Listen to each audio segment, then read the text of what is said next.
Good afternoon, students.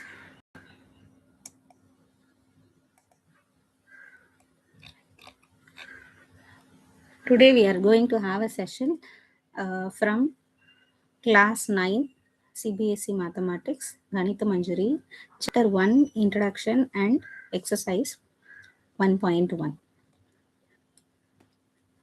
We have 8 chapters in the part 1. As of now it was released by C. Chapter 1 is completely about the coordinate system and how the coordinates are plotted, what are the positions, all these we will be discussing in chapter 1. Chapter 1, orienting yourself, the use of coordinates. Let us start with each situation. Let me read for you. You can understand what's the story behind uh, to solve the exercise problems. The first case, in the beginning of the academic year, uh,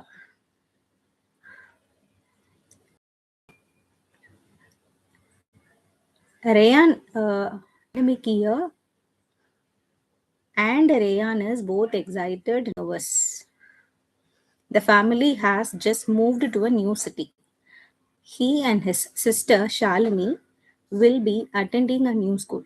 Today, Shalini will help him settle into a new environment. See, this can be a very big challenge. With their mother's transferable job, the siblings have done it often, and it has become easier with each move. Shalini has grade 9, and this time she has decided to put to use what she has learned in coordinate geometry in mathematics. Rayan about the position. Rayan to feel the directions, so she used a rectangular grid on which she has fixed pins and threads. This showed the floor of the. So she is just going to show a map of the particular room. Points in the sketch were marked using pins. Shalini was using a scale of 1 centimeter for every 1 foot. So for each and every 1 foot, she has used 1 centimeter as the scale.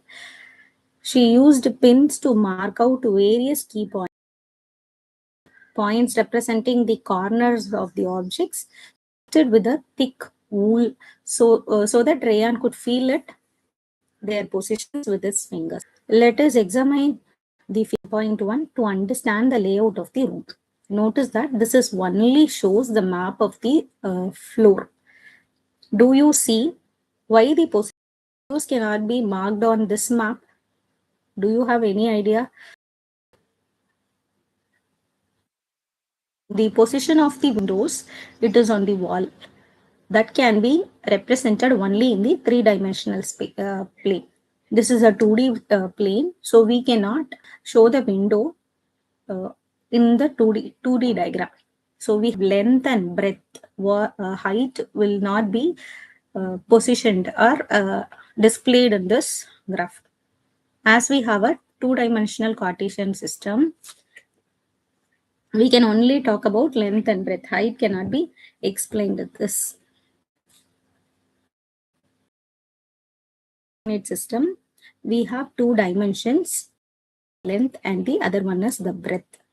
In chapters, integers, rational numbers, decimals, all these chapters, we were talking about only one dimension, which is nothing but the number line.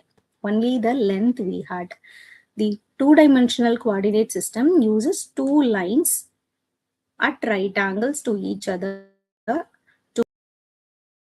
to marking integers number line, dash number line, or decimal number line. But in two dimension, this is 1D, whereas in 2D, we are just going to have two dimensions. One is like horizontal way, the other one is vertical way. Both are intersecting at 90 degree. For convenience, we consider one of the lines as horizontal. It is called x-axis. Generally, we call horizontal line as x-axis and vertical line as y-axis. The point of x-axis and y-axis is called the origin. It is nothing but the position 0, comma 0. Any value right side of 0 is always positive. Any value left side of 0 is going to be negative. Same way, above 0, it is going to be positive value. Below 0, it is going to be negative values.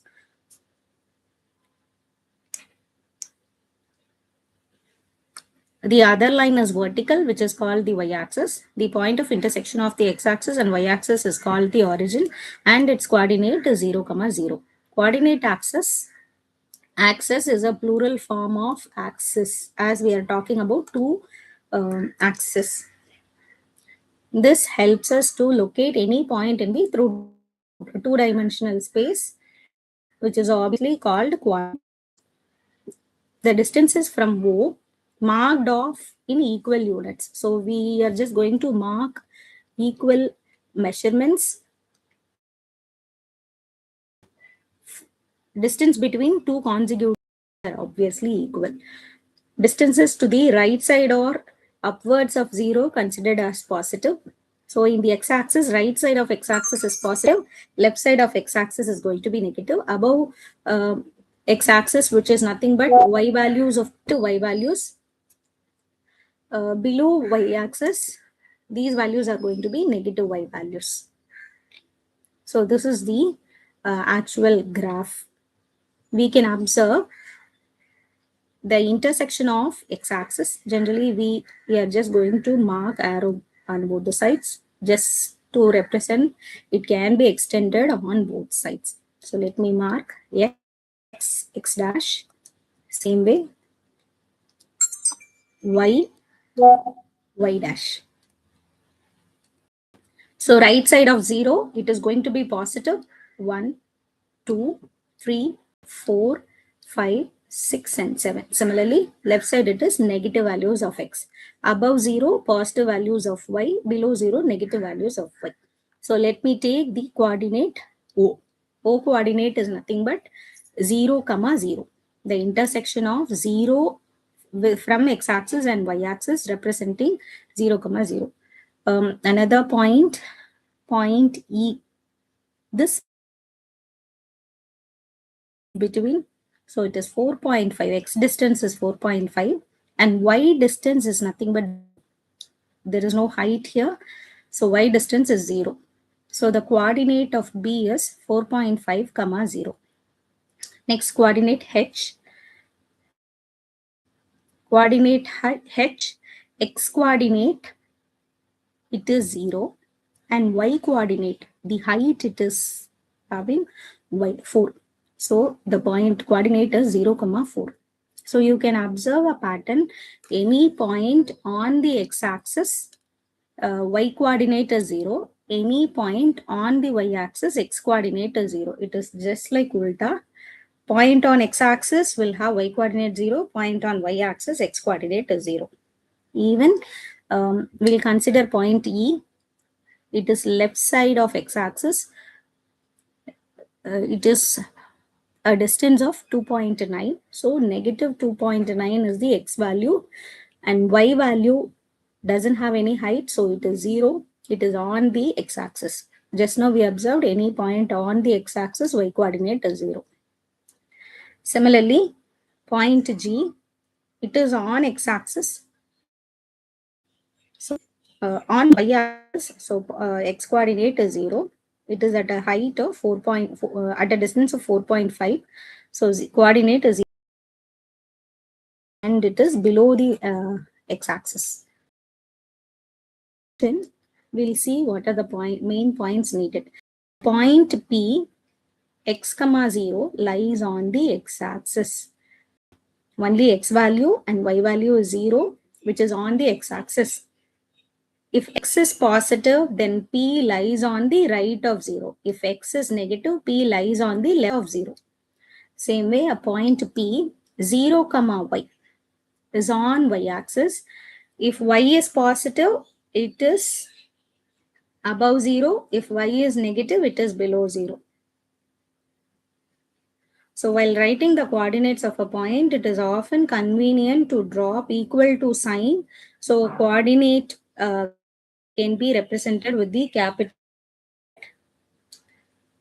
P.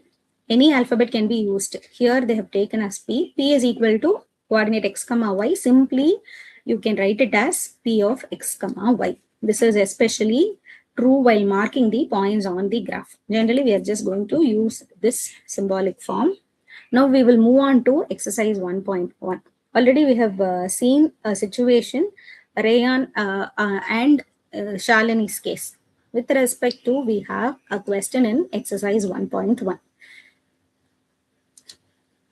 Figure 1.3 shows Rayan's room with points 0, A, B, C marking its corners. The x-axis and y-axis are marked in the figure. Point O is the origin. So you can observe O, A, B, C is a room, and x-axis is marked here, y-axis is marked as a vertical way. Now there are a rough map about the particular room. Based on this, we are just going to answer the following question. We will move on to the first question.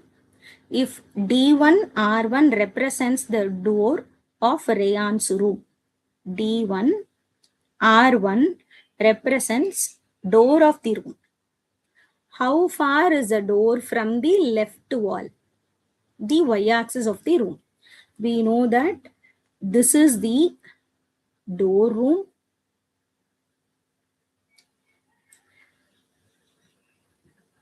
Door of the Rayan's room. We can observe it is away from y-axis at a unit of 8 units.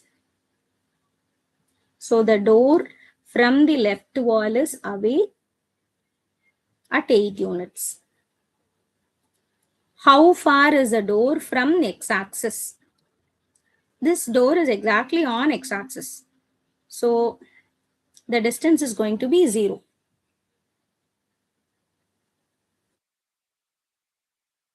The first subdivision.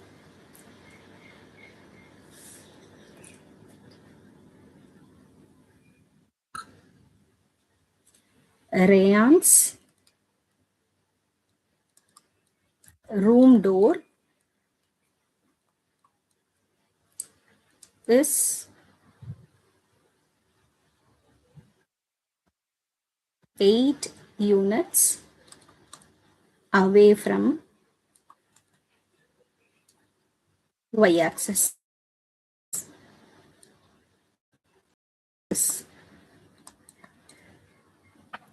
Moving on to second question. What are the coordinates of D1? You can observe D1. This is the position. So it is x coordinate is 8 and y coordinate is 0. So second subdivision, the coordinates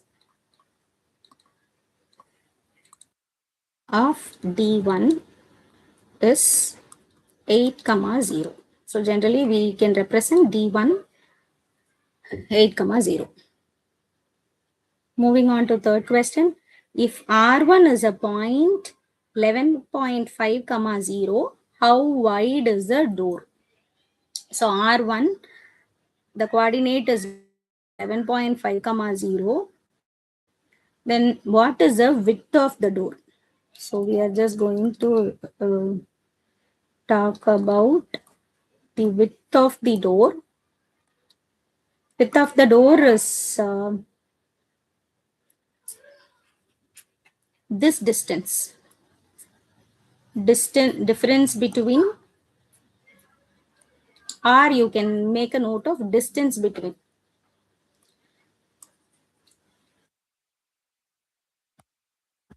Distance between 11.5, distance between R1 and D1. So R1 basically 11.5, 0 and D1 is 8, 0. If you observe, there is no height. So the distance is 3.5 units. So width of the room is 3.5. Do you think this is a comfortable width of the room door? The width may be from 3.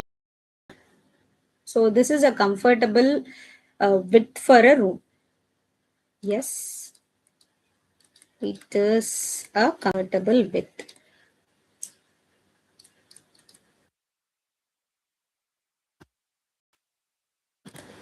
for the room. If a person in a wheelchair wants to enter a room, will he or she be able to do so easily? Um, so wheelchair will have the width 2 to 4 feet. So 3.2 to 2.5 feet. So 3.5 is the width of the room. So if a person who is in wheelchair can easily access the room.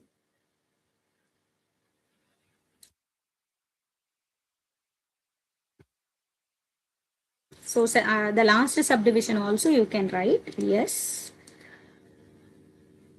if a person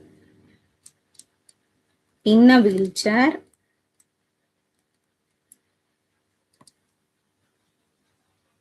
can be able to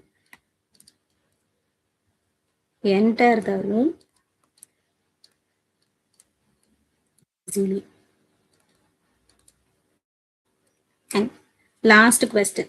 If B1 with the coordinate 0, 1.5 and B2 is a coordinate 0, 4 represents the ends of the bathroom door. Is the bathroom door narrower or wider than the room door? So we have got two more coordinates B1 and B2. This is the coordinates of bathroom door. It is exactly between 1 and 2 and it is on y-axis. So any point on y-axis will have x coordinate 0. It between 1 and 2 exact middle, so 1.5. So the coordinate is 0, 1.5. Similarly, B2 coordinate, it is exactly on y-axis. So x coordinate is 0 and it is on the point 4. Coordinate is 0, 4. So B1 and B2 are the ends of the bathroom door. So if this is going to be the bathroom door, width of the bathroom door is the distance between B1 and B2. Fourth subdivision, width of the bathroom door.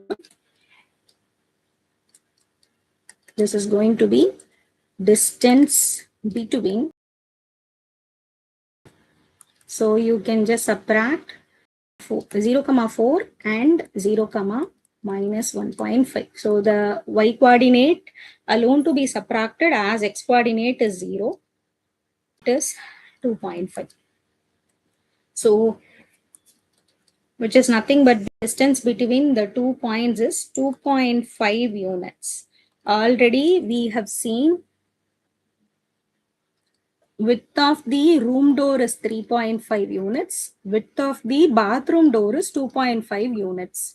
So we can observe bathroom door is narrower than the room door.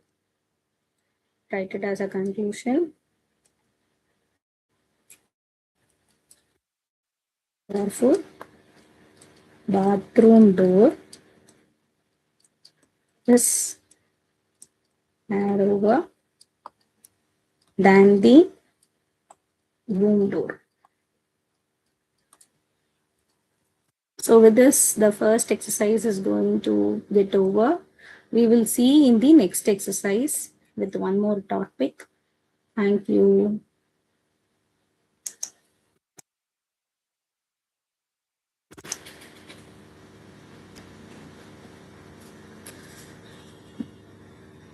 என்னடி